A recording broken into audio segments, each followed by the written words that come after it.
Merci Rifard. Nous saluons tout le monde qui est branché sommaire et nous voulons remercier l'ensemble des organisateurs qui ont possibilité pour nous parler de coopératives d'épargne et de crédit. C'est toujours un plaisir pour nous faire un travail comme ça lorsque nous connaissons l'importance des coopératives d'épargne et de crédit dans la vie économique du pays. Et s'il y en a tout qui fait que la Banque centrale a accordé en pile importance à ce secteur ça, pas rien que BRH a fait pour l'autre institution financière pour le quitter coopérative d'épargne et de crédit en pile importance.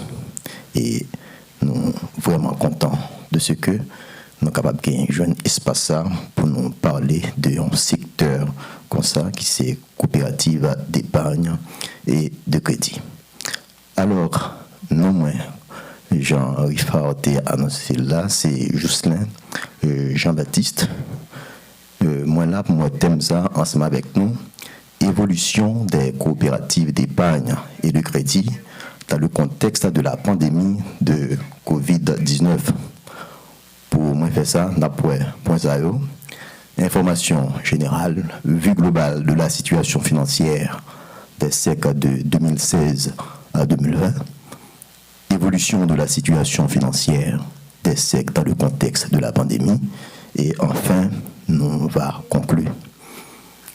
Alors, comme information générale, en tout premier lieu, il faut connaître que dans le paysage des coopératives d'épargne et de crédit, il y aurait les coopératives financières de premier niveau. C'est-à-dire, c'est de caisses populaires, côté c'est des personnes physiques ou morales qui membres et caisses et nous joignons 70 coopératives financières de premier niveau qui existaient. Ils regroupés en fédération et en association. Alors, faut qu'on dit fédération en lui-même, c'est une coopérative financière de deuxième niveau. Une caisse populaire pas capable membre de fédération et les supposés rester dans la fédération côté l'IA. Toutefois, dans le même secteur, il y a ça association. À l'heure actuelle, nous avons une seule association, c'est l'ANACAF, Association nationale des caisses populaires haïtiennes. Une caisse populaire capable à la fois membre d'une fédération et membre association. C'est ça, fait Wabjouen dans l'ANACAF, des membres l'IO qui fait partie de fédération Le Levier, qui c'est une fédération, et Guémantou qui fait partie de fédération Le Sociétaire. Au 30 septembre 2020, nous joignons que le Sociétaire, comme fédération, il était gagné 41 membres. Alors, comme nous disons, dans la fédération, membres que vous gagnez, c'est caisse populaire. Je ne vais pas gagner l'autre type de membres. C'est caisse populaire seulement ou bien coopérative d'épargne et de crédit. Et deuxième fédération, qui c'est le Sociétaire, eh bien, il gagne 10 membres. En tout, nous sommes capables de dire nombre de caisses qui fédérées, c'est au total 51. On a continué avec information générale là. Et qu'on là, nous voulons parler d'un point qui est très important, c'est le fonds de soutien aux coopératives. Dans la loi 26 juin 2002, l'État haïtien prévoit un fonds qui est comme ça, fonds de soutien aux coopératives.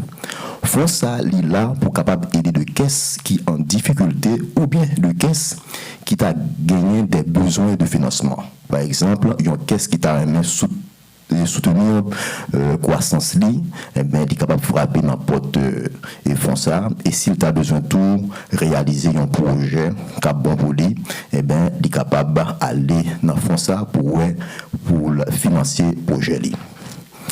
Eh bien, nous que le 23 septembre 2020, fonds a été lancé dans BRH et plus belle nouvelle dans là, c'est que jeudi a gagné plus de 60% des coopératives d'épargne et de crédit qui ont versé cotisation, c'est-à-dire fonds de soutien aux coopératives là, les gains temps alimenter, ça veut dire que les gains comme la donne. Et c'est une bonne nouvelle, chers amis, pour le secteur des coopératives d'épargne et de crédit.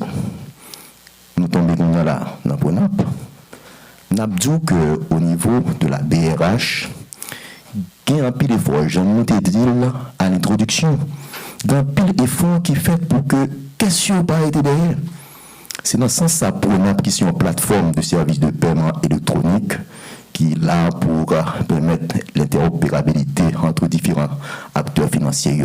Eh bien, banque a fait toute ça qu'on est pour que question yo même yo inclus dans une telle démarche. Voilà pourquoi, bon, vous entendez déjà d'ailleurs, sous un pile radio, que ce soit dans la capitale là, que ce soit en province, côté gagné, deux caisses populaires qui émettent des carottes de débit, yo même ATM et même yo qui gagne carte de débit ça yo capable de faire de transactions dans n'importe qui ATM qui gagne qu'on a là et c'est très important pour système parce que qu'on a là un monde qui dans caisse populaire eh ben les capable faire toute bagage ça vraiment on capable dire encourager les faire promotion bonjour promotion pour l'inclusion financière mais les gens dit de caisse populaire ils ont accès à Bonap là eh ben pas répéter comme ça accès ça l'a étendu à toute l'autre caisse populaire lorsque moment arrivé lorsque caisse la infrastructure technique et informatique pour ça BRH par l'équité en coopérative d'épargne et de crédit d'ailleurs bien entendu faut que ça lit gagne ça lit autorisation pour le fonctionner, il faut que son caisse qui agréé, régulièrement agréé, il était déposé dossier et puis les gains agréments, c'est très important. Voilà, chers amis, c'était là l'information générale. On a là, on nous passe dans le chiffre, puisque nous avons parlé d'institutions financières, nous ne sommes pas capables de parler de chiffres. Et d'ailleurs, c'est évolution financière des coopératives d'épargne de crédit. Pour nous faire ça, on regarde avant tout quelques chiffres qui concernent les vues globales des coopératives d'épargne et de crédit de 2016 à 2020. L'on prend tableau ça, si vous regardez très bien, chers amis, il y a 4 postes bilanciels là-dedans. Il y a actif, il y a prêt, il y a dépôt, avoir au total les secs, sanitaires et les fonds propres. De 2016 à 2020, regardez évolution, c'est que vous prenez 8 milliards 65 millions de gouttes en 2016 pour arriver en 2020 17 milliards 678 millions de gouttes. Ça fait une croissance de 119% à peu près. Les nous tombons dans prêts, lorsque nous parlons de prêts, c'est-à-dire ce sont des prêts bruts, et lorsque on enlève dans prêts bruts, provision qu'on fait, les bons prêts, eh bien en septembre 2016, nous avons gagné 3 milliards 937 millions de gouttes pour prêts, et lorsque nous arrivons en septembre 2020, nous gagnons 8 milliards 815 millions de gouttes. Ça fait 124% de croissance, d'augmentation qui fait pendant 5 ans dans le système, dans le secteur coopératif d'épargne et de crédit. Là, nous tombons dans des dépôts même. Dépôts, ce sont les dépôts des membres que nous considérons comme des passifs internes.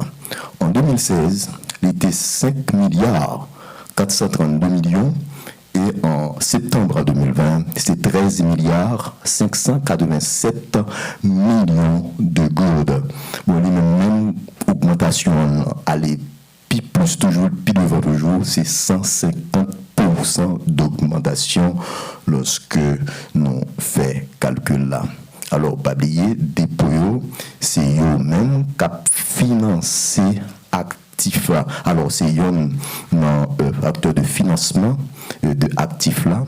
Si tout ça est dans actif là, eh bien, il y en a qui rejoindre, c'est dans dépôt, c'est comme ça lié. C'est eux-mêmes qui financé ces actifs là. Alors, il y en a un élément. En nous tombant là, dans avoir total là, en 2016, septembre 2016, c'était 1 milliard 978 millions de gourdes pour nous tomber au 30 septembre 2020 à 3 milliards 304 millions de gourdes. C'est une croissance ou bien une augmentation de 67% comme ça. Mais on a dit que on va pouvoir que avoir là les mêmes, les pas aller même gens avec trois premiers postes ça yo, c'est pas même vitesse là, mais ça on est capable de comprendre très bien puisque dans trois postes ça, dans quatre postes bilanciels ça nous prend. Eh bien, pour capable joindre avoir là, pour avoir là augmenter, faut que qu'est-ce là lui-même il fait toute ça qu'on est pour bien gérer actif là et dans actif là le joindre prêt si au même qui occupait plus place, c'est-à-dire la principale source de revenus dans une coopérative d'épargne et de crédit, c'est le portefeuille de crédit. Donc cela veut dire que faut que bien gérer lui pour qu'il soit capable de produire des revenus, pour revenus en mesure de couvrir toutes dépenses d'exploitation et comme ça, puis capable de dégager des excédents ou bien des trop perçus systèmes que vous utilisez pour les coopératives d'épargne et de crédit. Donc, qui fait que, sorti 2016, ça va été comme ça quand même, il a augmenté, mais pas dans le même niveau avec actifs prêts ensemble avec dépôt. Donc, voilà, chers amis, c'était une vue globale de 2016 à 2020 concernant les coopératives d'épargne et de crédit. En nous entrer qu'on a la même dans le sujet, parce que nous avons parlé de évolution financière des coopératives d'épargne et de crédit dans le contexte de la pandémie de Covid-19. Pour nous faire ça, nous prenons deux actifs. Actifs au 30 septembre 2019 et actifs au 30 septembre 2020. Actifs 30 septembre 2021, c'est 17,68 milliards d'euros. De nous regarder, il y a une croissance de 12,34%. Ça veut dire qu'en valeur absolue, c'est 1 milliard, presque 2 milliards de gourdes. Ça nous remarque, c'est que si en 2020, 30 septembre 2020, tu as eu une croissance de 12,34%, mais au 30 septembre 2019, croissance là, c'était 30,17%. Ça veut dire qui ça? Ça veut dire que il y a un ralentissement. L'on dit ralentissement, comprenez bien, ça ne veut dire pas une croissance. Ça ne veut dire pas gagner augmentation. Bon, par exemple, ça. C'est comme si son monde qui prend voiture, il pourra mourir. À partir de route 9 là, la fait 80 km à l'heure. Mais il y a le facteur externe, par exemple, comme la pluie a tombé, il dit non. Il n'est pas capable de continuer route là comme ça, il ralentit. Bon, ça veut dire qu'il campe pour autant. Il continue faire route là, mais pas à la même vitesse là, parce que la pluie a tombé. Mais c'est même gentil. Pour Caisse Populaire, c'est vrai, au 30 septembre 2019, il y a eu une croissance de 30,17%, mais avec Covid-19 là, et bien croissance là, il n'est pas capable de prendre la même vitesse là, si ça fait un ralentissement de 17 points de pourcentage, 17,83 points de pourcentage. Donc nous voyons un bon ralentissement. Encore une fois, nous disons que ça va dire que actif là, pas augmenté, oui, il augmenté, mais pas à la même vitesse là. Et c'est très important. allait au niveau des crédits bruts et des dépôts des membres, c'est même situation. Hein. Bon, nous allons dans le tableau ça pour que nous soyons capables d'expliquer ça. Eh bien, pour portefeuille de crédit brut, eh bien, l'arrivée qu'on chute tout, c'est-à-dire qu'il y a une baisse de 10,14 points de pourcentage. Parce que en 2019, il était 21,54%. C'était niveau de croissance là, c'était croissance que tu gagnes, toute croissance là, 21,54% en 2019. Mais là, arrivé en 2020, eh bien, toute croissance là, c'était 11,40%. Ça veut dire que c'est vrai que le portefeuille de crédit il continue à augmenter, mais pas à même vitesse là. C'est même mal là tout c'est même mal là tout pour dépôt. Dépôt, tu as gagné une croissance en 2019 de 33 à 20%. Il est tombé à une croissance de 17,49% en 2020. Ça veut dire qu'il y a un ralentissement de 15,71 points de pourcentage. Encore une fois, ma répété, dépôt augmenté, c'est vrai, en valeur absolue, après ça, il a augmenté, mais ce n'est pas à la même vitesse là. Je t'ai expliqué ça très bien. Non? Exemple, je t'ai barré tout à l'heure, lorsque je t'ai pris la machine, chauffeur ça, qui t'a parlé, et qui s'est arrivé dans la route. Et nous observons tout, baisse là, au niveau de l'activité d'intermédiation des coopératives d'épargne et de crédit. Alors, son ratio qui est simple, ou prend prêt à ou mettez le sous dépôt. L'on fait un ratio comme ça, ou après qui ça, COVID-19 là, les fait sous activité d'intermédiation. En 2019, nous avons un ratio comme ça, c'était 73,87%. Ça, c'était au 30 septembre 2019. Mais lorsque nous arrivons au 30 septembre 2020, eh bien, il a perdu 3,80 points de pourcentage pour le tomber à 70,04%. Donc, c'est ça que COVID-19 l'a fait sous activité d'intermédiation des coopératives d'épargne et de crédit. Bon, nous finissons par de actifs là, nous parlons de prêt bouillot et nous parlons autour de dépôt. On tombe dans le moment de bazar qui relève avoir des membres ou avoir du secteur qu'on considère comme fonds propres, comme considéré comme coussin de sécurité pour institutions. Eh bien, c'est avoir là qui permettent que l'institution est capable de faire face carré lorsque il y a une mauvaise situation qui passe pour ne pas trembler. Eh bien, c'est ça qui représente pour coopérative d'épargne de crédit comme institution financière.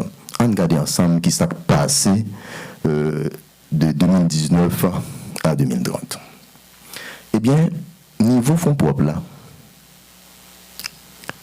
il représentait 18,69% au 30 septembre 2020. Ça veut dire que les mêmes supérieurs à minimum qui recommandaient pour normes sous capitalisation qui c'est 12,5%.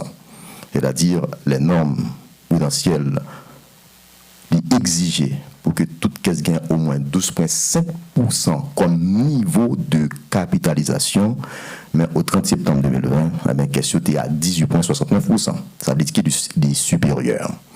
Toutefois, il faut remarquer que niveau de capitalisation, ça, sous l'effet de COVID-19 là, il diminué, puisque en 2019, eh bien, la SUA, c'était 21,37% d'ITI, alors que en 2020, il est tombé à 18,69%, donc il a perdu 2,68 points de pourcentage. Qui fait que expliquer tout rendement sur actif là, qui perdu 3,33 points de pourcentage, lorsqu'il est passé de 6,75% en 2019 à 3,42% en 2020. Alors, lundi, alors, ROAS, donc c'est rendement sur actif là, lorsque nous prenons qu'on a là, rendement de l'avoir, bien entendu, dans la coopérative d'épargne et de crédit, c'est pas un ratio qui est très évocateur. Parce que c'est pas même gens avec Banquio, c'est pas même gens avec une société anonyme, côté lorsque il y a des excédents qui dégagent, c'est à partir des actions que nous avons gagné, c'est de ça, vous pouvez le dividende. Donc, caisse populaire, lorsque il y a une possibilité ça, il y a une possibilité pour ça, il y a distribuer ce qu'on appelle des ristournes. Mais ristournes, ben là, c'est pas en fonction des parts sociales détenues par Mambio, mais c'est en fonction des affaires conclues avec la caisse. C'est-à-dire, si on a compte prêté, si on a fait dépôt, je peux regarder tout ça, c'est à partir de yo, je peux le ristourne. Bon, nous utilisons quand même comme ratio pour que nous sommes capables de montrer ce qui passe au niveau de l'avoir, mais c'est pas un ratio qui est trop évocateur pour le système. Donc, vous capable de comprendre bien, chers amis, qui ça, dans le niveau ça, au niveau de l'avoir, au niveau du rendement de l'actif et de l'avoir, qui ça, pandémie en fait.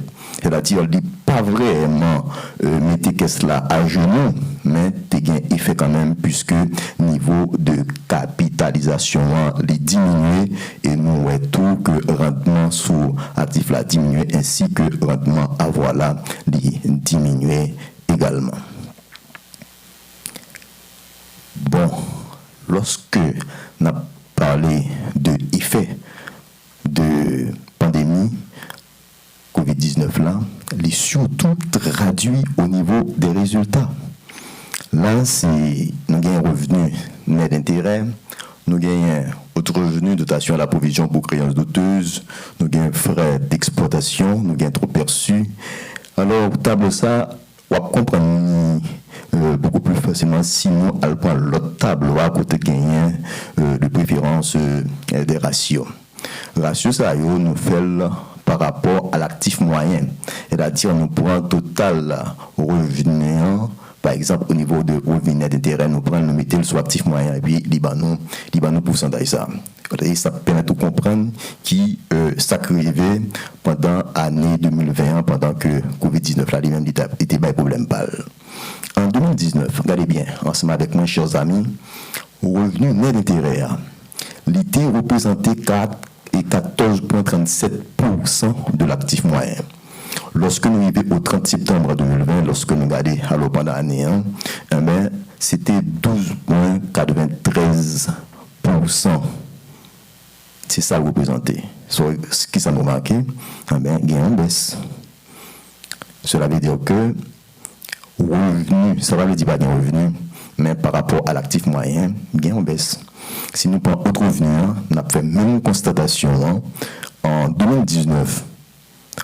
Autre revenu est représenté 3,12%, alors que en 2020, il représentait seulement 1,65%. Donc, qui fait que ce soit au niveau des revenus nets d'intérêt, alors lorsque nous parlons des revenus nets d'intérêt, c'est revenus qu'est-ce là lui-même il fait à partir de l'intérêt que il tiré de portefeuille de crédit, et surtout parce que portefeuille de crédit on dit là, c'est la principale source de revenus pour une coopérative d'épargne et de crédit, et lorsque il enlevé la donnée des dépenses d'intérêt, les bons revenus nets d'intérêt. Et autre revenu, c'est l'autre revenu que les tirer dans l'autre activité. Voilà. Nous tombons qu'on y a là dans la dotation à la provision pour créances douteuses. Ça veut dire que c'est de prêts qui ont une difficulté pour récupérer. Et puis, il fait exigence à coopérative d'épargne de crédit. Il faut qu'il fait provision pour que c'est pour présario. Lorsque nous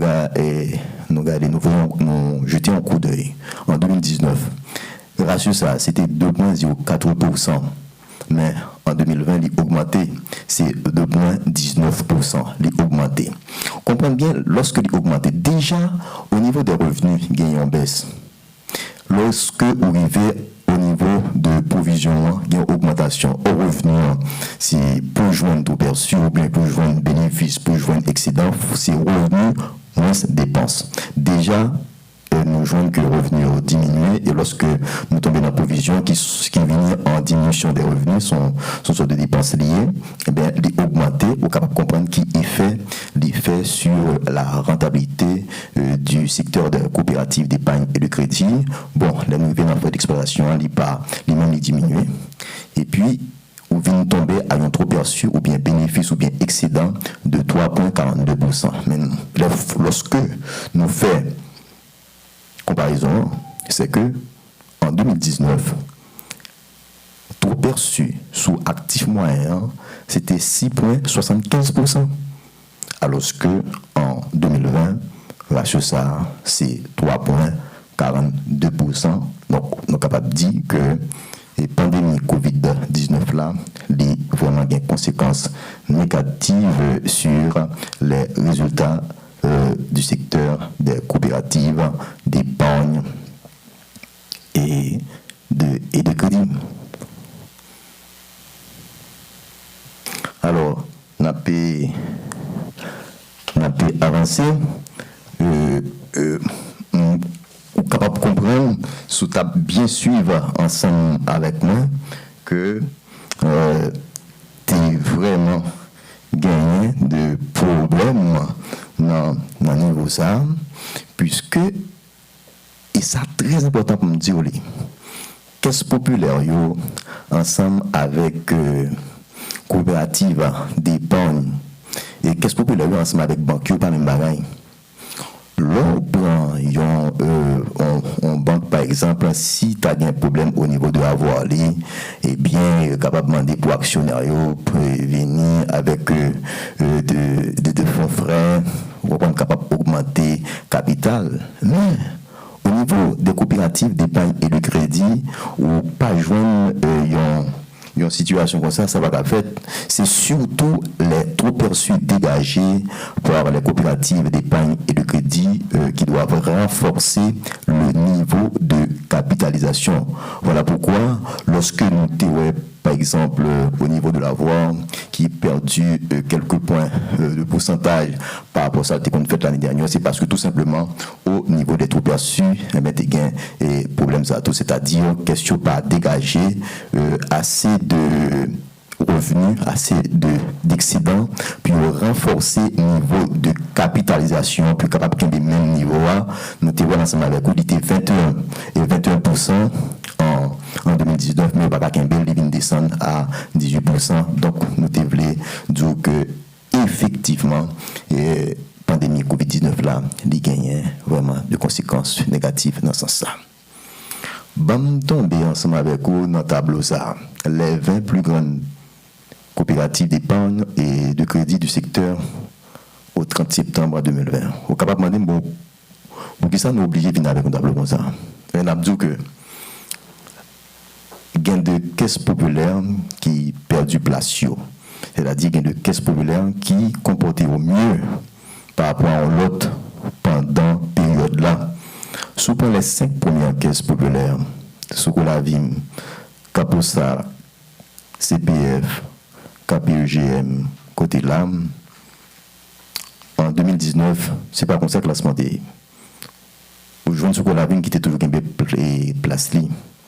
Mais dans la place Caposa là, c'était CPF. Et dans la place KPGM, non, c'était côté LAM. Donc, qui fait que COVID-19 là, fait que il y a plusieurs, comme si il y a changement au niveau de classification.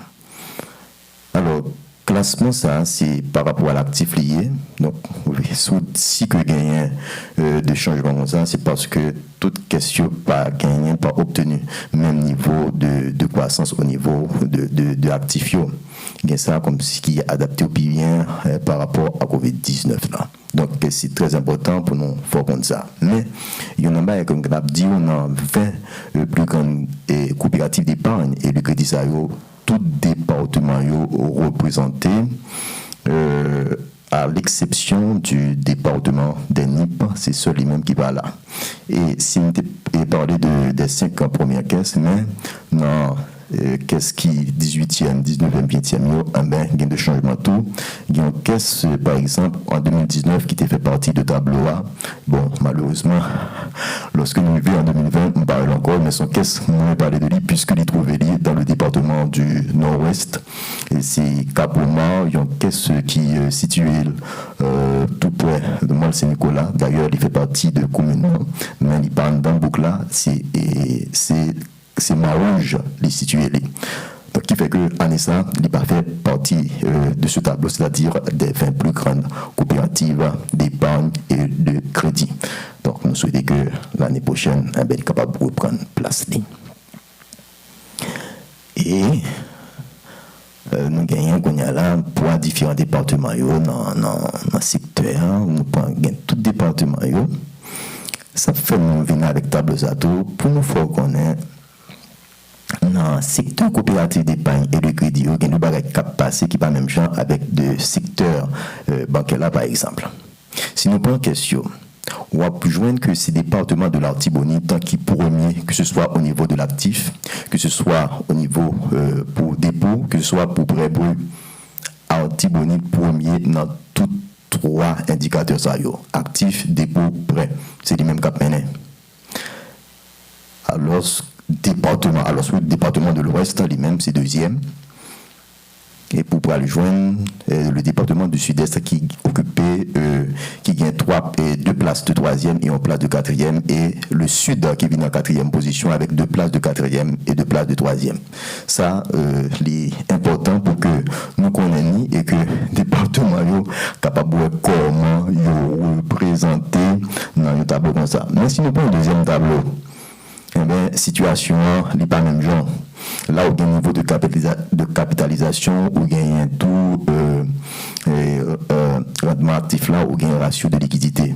Eh bien, le jaune table ça, il y a de qu'est-ce qui était dans bas table là, eh bien, il faut un peu d'effort. Dans le niveau de capitalisation, c'est-à-dire il y a une coopérative d'épargne de crédit qui jump, c'est là pour Alouel. Un gars de qui département qui occupe première place là. C'est Grand'Anse. Alors, ce que nous premier tableau, en termes d'actifs, la Grand'Anse, c'était un département qui était trouvé en 9e position. Mais dans ce qui concerne le niveau de capitalisation, il retrouvé en première place. C'est-à-dire, c'est un département en termes de coussin de sécurité, les jumps, si tu as de barrières qui t'a passé au niveau de l'actif par rapport à des facteurs externes, eh bien, il est vraiment en mesure pour faire face carré à de barrières comme ça, parce que il est bien capitalisé 31,67%, alors que le minimum qui vous recommandé pour toute caisse, c'est 12,5%.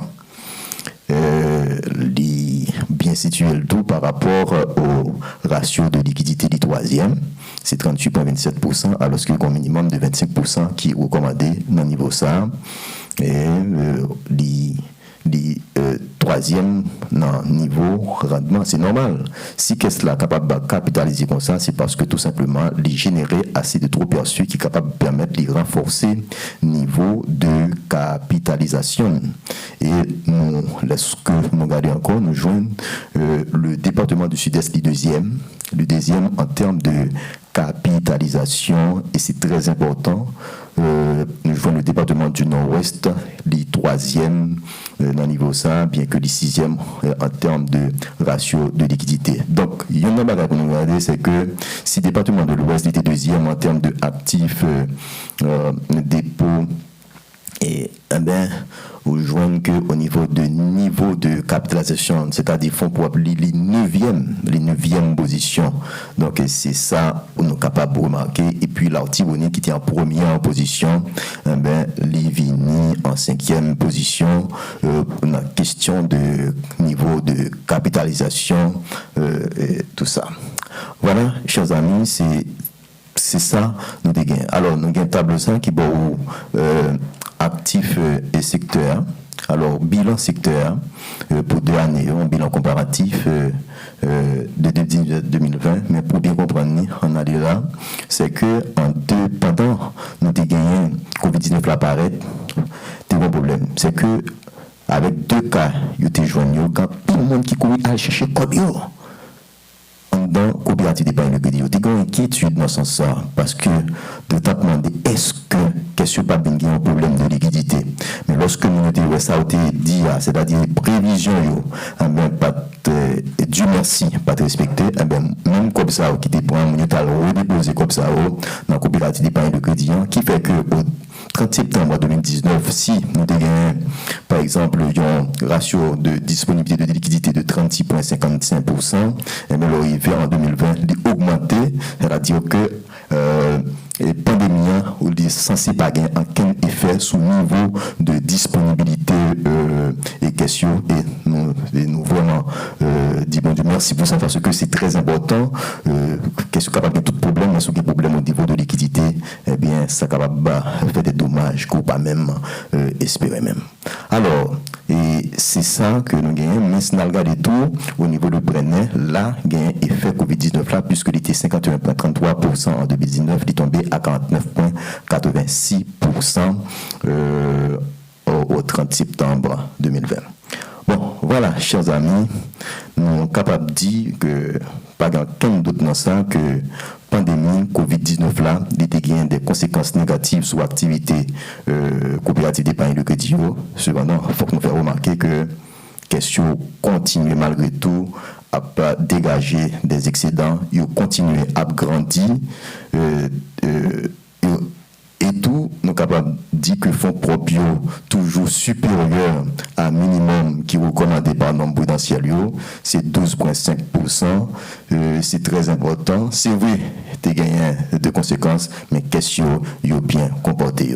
Mais plus de nouvelle là, c'est que pendant la pandémie, BRH tape travail en pile pour que les capables de constituer fonds de soutien qui c'est un mécanisme de financement que l'État haïtien était prévoir dans la loi 26 juin 2002.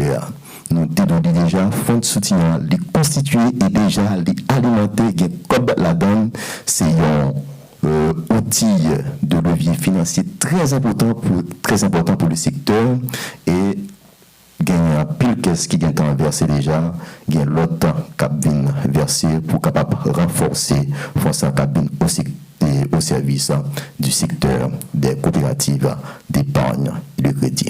Voilà, chers amis, c'est tout ça nous avons pour vous dans l'évolution financière des coopératives d'épargne et de crédit dans le contexte de la pandémie de 2019.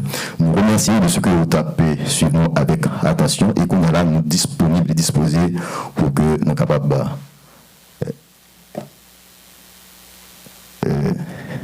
pour que une autre fois encore, nous sommes capables de répondre à des questions que vous avez gagnées sous la présentation de l'atmosphère. Merci encore.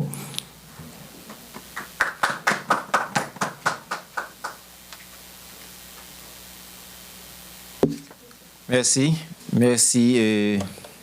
Merci à notre ami Jocelyn Jean-Baptiste de la direction de l'inspection générale des caisses populaires de la BRH, Monsieur Jean-Baptiste, qui sont vraiment fait une belle présentation pour nous là sur évolution coopérative d'épargne et de crédit et dans le pays, dans le contexte pandémie Covid-19 là.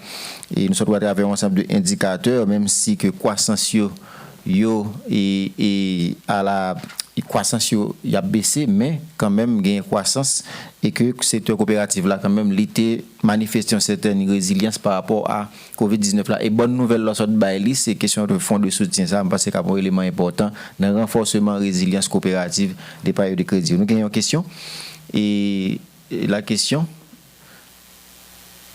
OK, nous gagnons une question, très bien, une question pour monsieur Jean-Baptiste qui vient joindre nous là sur la plateforme yo.